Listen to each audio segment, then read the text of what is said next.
E aí, gurizada? Tudo bem com o primeirão?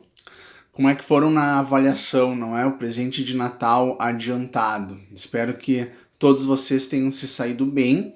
Uma avaliação que a gente questionou bem na prática aquilo que a gente viu nas nossas aulas, então, do início do primeiro trimestre, do segundo trimestre até agora. Bom, gurizada, hoje a gente vai iniciar o nosso trabalho com gravitação universal.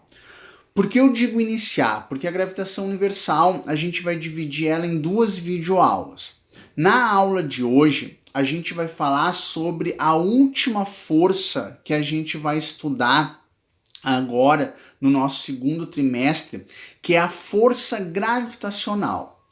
Então, para a aula de hoje, a gente tem como objetivo entender do que se trata a gravitação universal e trabalhar com essa força e algumas consequências que ela vem a trazer para o nosso dia a dia. Tudo bem? Então a gravitação universal, explorada bastante por Newton também, ela vai fazer com que a gente comece a entender o nosso universo. E a gente vai ter então duas aulas para se preocupar com esse tema. Tranquilo, gurizada? Vamos lá então. Todo corpo que possui massa, ele deforma o espaço em sua volta, e quando um outro corpo também de massa não é se aproximar, vai haver uma interação gravitacional, vai haver uma força gravitacional, que é uma força atrativa, uma força de atração entre esses dois corpos. Então, por que existe o peso? Por que existe a força-peso? Não é uma interação entre corpos que possuem massa.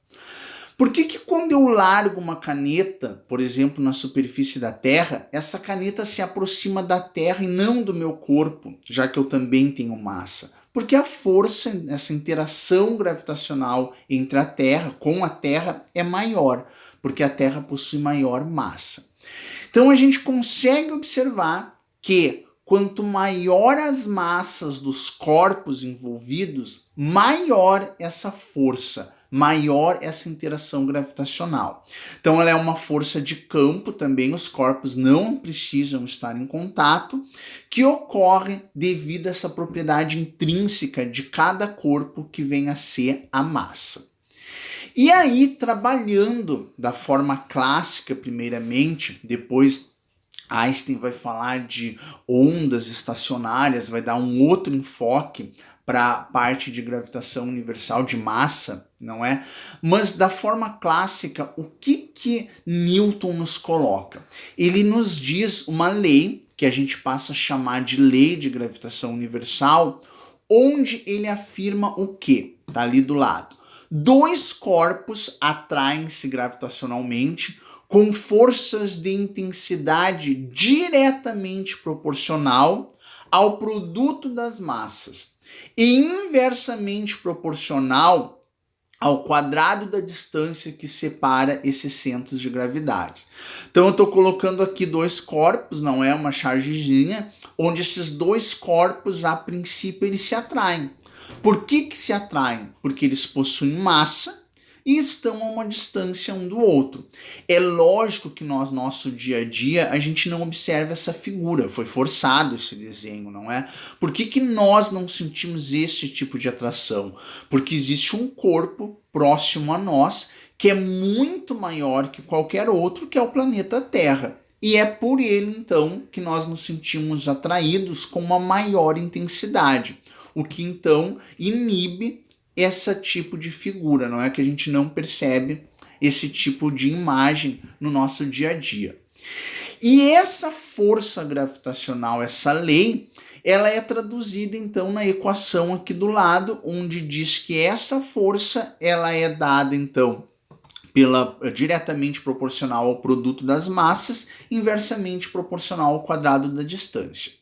Este G é um fator de correção, uma constante de gravitação universal, onde o valor dela é dado por aproximadamente 6,7 vezes 10 na menos 11, Newton metro quadrado sobre quilograma ao quadrado. Então essa é uma constante de gravitação universal, uma correção que a equação utiliza e que a gente tem que levar em consideração, e é por isso que vai ali na frente da equação aquele G. Bom, algumas observações que a gente tem que ter. Primeiro, vamos usar um exemplo, a Terra e a Lua. Mais adiante a gente vai ver que essa força de interação gravitacional vai produzir as marés, mas isso vai ser tema para a nossa próxima aula. Por hora, o que a gente precisa compreender? Que a Terra atrai a Lua e que a Lua, por sua vez, ela atrai a Terra. Essas forças de atração, elas são exatamente iguais. A gente vai colocar lá na equação, e é um erro conceitual a gente pensar que a Terra atrai mais a Lua do que a Lua a Terra por ela ter uma massa maior. Não, essa força é a mesma. A gente calcula, utiliza a massa de cada uma delas, coloca na equação, faz o cálculo e diz que estas forças, elas são iguais. Por que elas são iguais? Porque elas são par, ação e reação. Se a Lua atrai a Terra atrai a Lua. De que forma? Com mesma intensidade, mesma direção, porém sentidos opostos. Então, todo corpo que atrai o outro tem como reação essa atração também. Mesma intensidade, mesma direção, porém o sentido é oposto. Como que a gente consegue encontrar agora o valor da gravidade de um planeta, de um local? Algumas aulas atrás eu coloquei ali a explicação do que seria a aceleração da gravidade do nosso planeta e disse que mais adiante a gente ia ver como calcular. E a gente vai ver agora. Então, por exemplo, a gente joga um determinado corpo aqui na nossa superfície, esse corpo tem uma determinada massa, a Terra tem uma determinada massa, porém eles se atraem mutuamente. Só que aqui vai estar envolvido uma outra força, não é a força-peso. E essa força-peso e a força gravitacional, elas são iguais.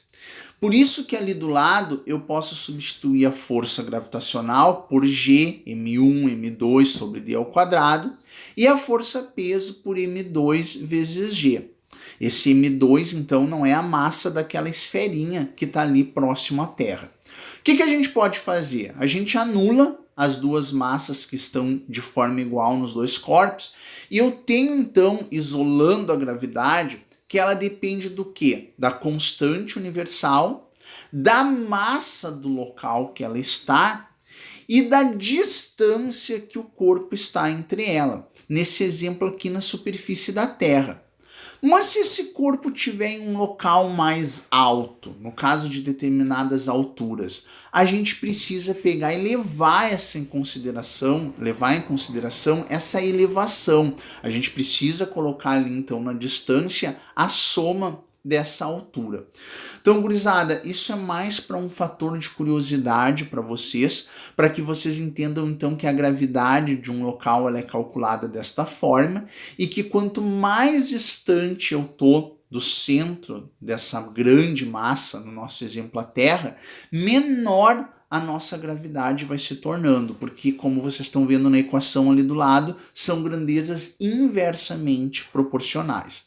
Estou colocando para vocês aqui uma figura, por curiosidade, para vocês observarem que na superfície da Terra, a gente tem mais ou menos uma gravidade de 9,81 metros por segundo ao quadrado. Agora, à medida que eu estou a 13 mil quilômetros do centro da Terra, minha gravidade já cai. Aquela altura lá da equação, aqui embaixo, ela aumenta, consequentemente a gravidade já cai para 2,5 metros por segundo ao quadrado. A 19,5 quilômetros ela já cai para 1,1 e a 26 quilômetros ela já se torna próxima à gravidade da Lua, de 0,7. Então, se vocês me perguntarem, professor, quanto mais distante do centro da Terra, menor a gravidade? Correto. A gravidade ela varia então com a altitude. Um outro fator importante da gente falar quando a gente trabalha com a equação, com a lei da gravitação universal, são corpos em órbitas. Como é que o homem consegue jogar satélites, não é, em torno da Terra, e esses satélites não caem? Ou esses satélites não escapam? As redes de televisão, as redes das companhias de celulares que possuem satélites para comunicação, como que eles ficam orbitando perfeitamente sem cair ou sem se afastar da Terra? Que cálculo é feito? Nesse caso, onde eu tenho um satélite próximo à superfície da Terra, qual é a outra interação que a gente tem? A gente precisa levar em consideração a força centrípeta, não é? E aí a gente vai, nesse caso, dizer que a força centrípeta é igual a essa força de interação gravitacional para que possa ocorrer o equilíbrio. E aí a gente utiliza a força centrípeta na equação que vocês já conhecem, mv² sobre r, e para a força gravitacional a equação que a gente conheceu hoje. Eu vou cortar as massas, então, que são iguais em ambos os lados, e a gente tem o quê? Isolando V, eu preciso lançar o meu satélite com uma velocidade igual à raiz quadrada de gm sobre o raio.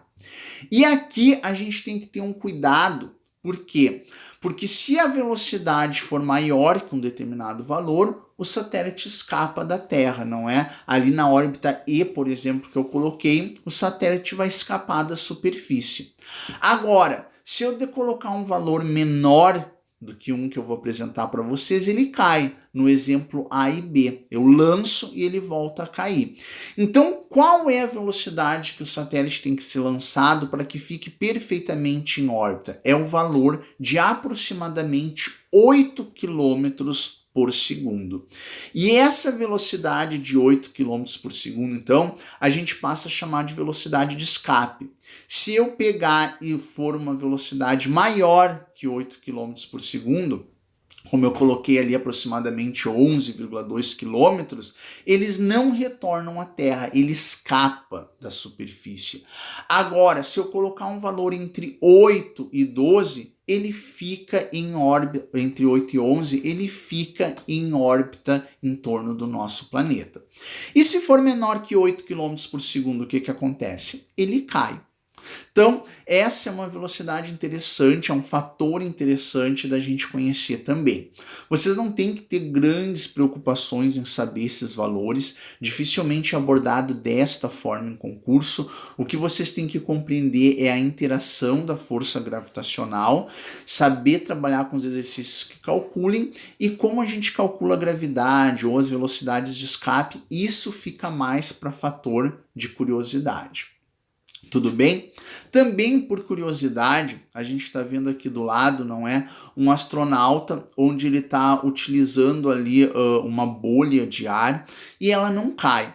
Aí a gente costuma dizer que é porque a gravidade do local é zero, mas na realidade o que acontece ali é um fator, um fenômeno que a gente chama de imponderabilidade no interior das espaçonaves.